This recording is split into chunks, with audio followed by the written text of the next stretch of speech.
സ്ഥാനാർത്ഥി പ്രഖ്യാപനത്തിന് മുൻപേ തന്നെ തൃശൂർ കോൺഗ്രസിൽ പോസ്റ്റർ യുദ്ധം എന്നുള്ളതാണ് വാർത്ത. DCC പ്രസിഡന്റ് ജോസഫ് ടാജറ്റ് ക്രൈസ്തവർക്ക് വേണ്ടി സീറ്റ് വെച്ചു എന്നാണ് ഈ പോസ്റ്ററിലെ ആരോപണം. MP വിൻസെന്റും ആപത്തെന്നും പോസ്റ്ററിലുണ്ട്. സേവ് കോൺഗ്രസ് എന്ന പേരിലാണ് തൃശൂർ നഗരത്തിന്റെ വിവിധ ഭാഗങ്ങളിൽ പോസ്റ്റർ പ്രചാരണം. ലെവിൻ K വിജയൻ വിവരങ്ങളുമായി നമുക്കൊപ്പം ചേരുന്നുണ്ട്. ലെവിൻ, ഇതുവരെ കോൺഗ്രസിന്റെ സ്ഥാനാർത്ഥി പ്രഖ്യാപനം ആയിട്ടില്ല. ഇന്ന് ആദ്യഘട്ട സ്ഥാനാർത്ഥി പ്രഖ്യാപനം വരുമെന്ന് കരുതപ്പെടുന്നു.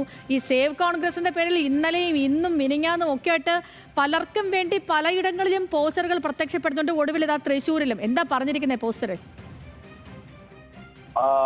തൃശ്ശൂരിലെ സേവ് കോൺഗ്രസിന്റെ പേരിലുള്ള പോസ്റ്ററുകൾ പുതുമയുള്ള കാര്യമല്ല. കഴിഞ്ഞ ലോക്സഭാ തെരഞ്ഞെടുപ്പ് കാലം മുതൽ അതിങ്ങനെ ഓരോ തെരഞ്ഞെടുപ്പ് വേളയിലും ഇടയ്ക്കിടെ പല സ്ഥലങ്ങളിലായി ഇതിങ്ങനെ പ്രത്യക്ഷപ്പെടുന്നുണ്ട്. ആരാണ് ഈ സേവ് കോൺഗ്രസിന്റെ പ്രവർത്തകർ, ആരാണ് ഈ സേവ് കോൺഗ്രസ് എന്നുള്ള ആശയമായി മുന്നോട്ട് പോകുന്നതെന്ന് മാത്രമാണ് ഇനിയും വ്യക്തമാക്കാത്തത്.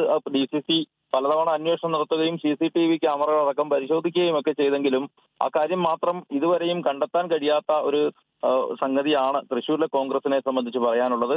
അതിനോടൊപ്പം തന്നെയാണ് ഇപ്പോൾ സ്ഥാനാർത്ഥി നിർണയത്തിൽ ഭാഗമായി ഇന്ന് കോൺഗ്രസിന്റെ ആദ്യഘട്ട സ്ഥാനാർത്ഥി പട്ടിക പുറത്തു വരാനിരിക്കെ DCC പ്രസിഡന്റും മുൻ DCC അധ്യക്ഷനും അടക്കമുള്ള ആളുകൾക്കെതിരെ പ്രചാരണം എന്നുള്ള നിലയിലുള്ള പോസ്റ്ററുകൾ പതിച്ചിരിക്കുന്നത്. തൃശ്ശൂർ നഗരത്തിന്റെ വിവിധ ഭാഗങ്ങളിൽ ഇത്തരത്തിൽ പല സ്ഥലങ്ങളിലായി പോസ്റ്റർ പ്രചരണമുണ്ട്. തൃശ്ശൂരിൽ കാശ് വാങ്ങി ക്രൈസ്തവർക്ക് സീറ്റ് വിറ്റു എന്നുള്ളതാണ് ജോസഫ് ടാജറ്റിനെതിരായിട്ടും MP വിൻസെന്റിനെതിരായിട്ടുമുള്ള ആരോപണമായി പോസ്റ്ററിൽ ഉയർന്നിരിക്കുന്നത്. ഇന്ന് സ്ഥാനാർത്ഥി പ്രഖ്യാപനം വരും. തൃശ്ശൂരിൽ മുൻ മേയർ കൂടിയായിട്ടുള്ള രാജൻ J. പല്ലൻ സ്ഥാനാർത്ഥിയാകുമെന്നുള്ള ഏകദേശ ധാരണകളൊക്കെ നേതാക്കൾക്ക് ലഭിച്ചിട്ടുണ്ട്.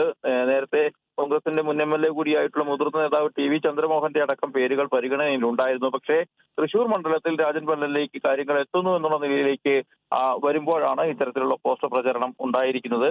തൃശ്ശൂർ ജില്ലയിലെ സ്ഥാനാർത്ഥി നിർണയത്തിൽ DCC പ്രസിഡന്റ് പണം വാങ്ങി ഇടപെടൽ നടത്തിയെന്നും ക്രൈസ്തവർക്ക് സീറ്റ് വിറ്റു എന്നുള്ളതാണ് പ്രധാനപ്പെട്ട ആരോപണം.